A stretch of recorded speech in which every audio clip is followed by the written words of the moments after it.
How many gun murders in Sarnia this year? None. Last year?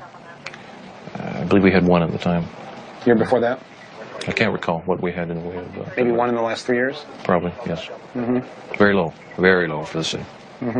So I went down the river to another Canadian city that was 5 times as large as Sarnia, Windsor, Ontario, just across the river from Detroit. I was sure there'd be more murders in Windsor.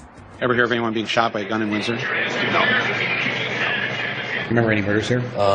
There was one long time ago, probably. How long ago?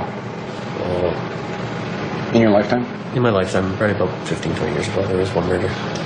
In fact, this Windsor policeman told me that the only gun murder he could recall in Windsor in the last 3 years was committed by a guy from Detroit who had a stolen gun from Minnesota. With nearly 400,000 people in the Windsor area, there were simply no Canadians shooting other Canadians. Canadians don't watch as much violent movies as Americans do. That's wrong. Hordes of young boys all throughout Canada eagerly await the next Hollywood bloodbath. There's no poverty in Canada like there is here in the States. Wrong again.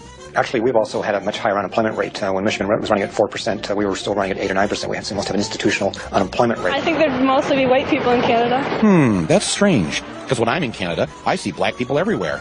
And yellow people and brown people, and 13% of the country is non-white.